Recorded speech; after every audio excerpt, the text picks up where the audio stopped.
नमस्कार। आज हम एक बहुत ही दिलचस्प कहानी पर बात करने वाले हैं जो गुजरात के वडोदरा से है। जी। हमारे पास जो स्रोत है साईं बाबा का चमत्कार खोया सोना मिला, ये हमें रेणुका बहन के अनुभव के बारे में बताता है। इसमें देखिए विश्वास है, एक बड़ा नुकसान है और फिर एक बड़ी रहस्यमयी घटना। हाँ, मतलब ये तीनों चीजें आपस में जुड़ी हुई हैं। सोचिए जरा, एक परिवार, बेटे की शादी की तैयारी चल रही है, सालों से जोड़ा हुआ सोना वो अचानक गायब। लॉकर खुला मिलता है पर चोरी का कोई निशान नहीं। कोई निशान नहीं। यहीं से एक कहानी शुरू होती है।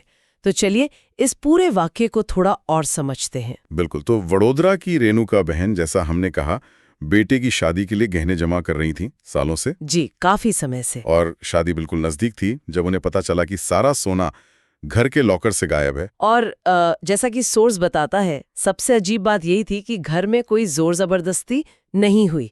मतलब ताला टूटना या कुछ ऐसा, हाँ वैसा कुछ नहीं। कोई निशान नहीं था, बस लॉकर खुला पड़ा था। खुला पड़ा था। तो ये चीज मतलब इसे एक आम चोरी से एकदम अलग बना देती है। बिल्कुल। एक रहस्य वाली बात यहीं से शुरू हो जाती है। बिल्कुल।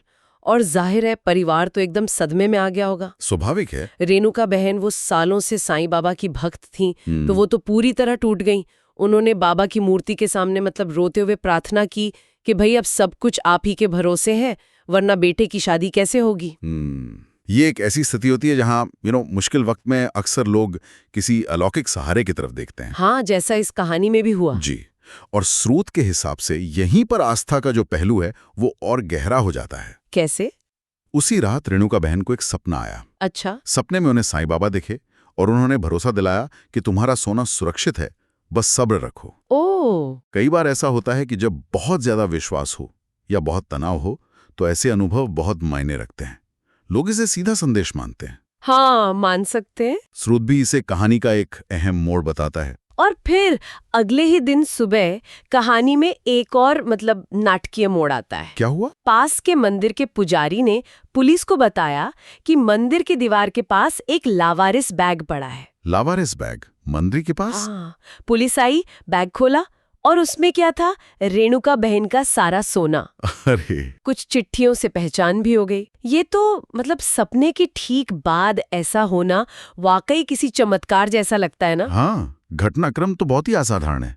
पहले सोना गायब हुआ बिना किसी सबूत के, फिर एक सपना आया भरोसा दिलाने वाला, और फिर सोना एकदम रहस्यमयी तरीके से मंदिर के पास मिल गया। हाँ। तो इस पॉइंट पर रेणुका बहन के लिए तो जैसा स्रोत में लिखा है उनका विश्वास और पक्का हो गया होगा। हाँ, जाहिर सी बात है। जी। लेकिन पुलिस ने भी तो जांच की होगी। जी, स्रोत कहता है कि पुलिस ने जांच की।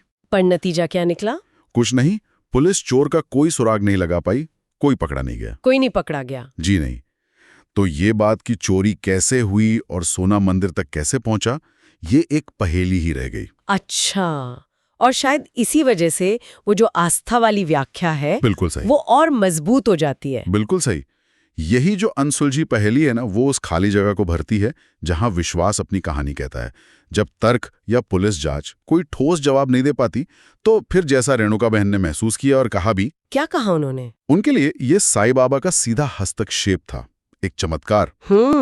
उनके नजरिए से जब कोई लॉजिकल वजह नहीं मिली तो वही दैवीय हस्तक्षेप का सबूत बन गया। तो हमने देखा कि कैसे रेणुका बहन का खोया सोना, उनकी साईं बाबा में जो गहरी आस्था थी और वो जो रहस्यमयी सपना आया, उसके बाद मंदिर के पास लावारिस हालत में मिल गया। जी। और पुलिस चोर का पता नहीं लगा सकी, जिसने इस मामले को और भी मतलब रहस्यमयी बना दिया। बिल्कुल।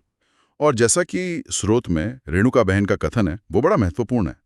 उन्होंने कहा, चोरी गई चीज तो इंसान चुराता है, पर वापस केवल साईं बाबा ही दिला सकते हैं। अच्छा। ये दिखाता है कि कैसे एक निजी विश्वास किसी घटना को मायने देता है, खासकर तब जब उसका कोई साफ तार्किक कारण ना मिले। ये कहानी वाकई सोचने पर मजबूर करती है कि जब घटनाएं हमारी समझ या तर्क से परे लगती हैं, तो आस्था किस तरह उस खालीपन को भरती है। हाँ, और चीजों को एक मतलब देती है। ये सिर्फ रेणुका बहन की कहानी नहीं है, बल्कि ये दिखाती है कि इंसान मुश्किल हालात में कैसे उम्मीद और अर्थ ढूंढता है। सही कहा। और स्रोत में जो आखिरी में शिक्षा बताई गई है, वो भी इसी बात पर जोर देती है। क्या शिक्षा है? कि अगर विश्वास पक्का हो तो बाबा खोया हुआ भी लौटा देते हैं। ये हमें इस सवाल पर छोड़ जाता है कि ऐसी परिस्थितियों में जहां रहस्य और विश्वास टकराते हैं, हम दुनिया को समझने के लिए किन औजारों का इस्तेमाल करते हैं?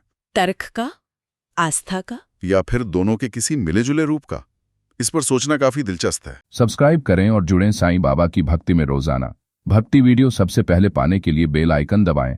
ओम साई राम लिखकर साईं बाबा का आशीर्वाद पाएं।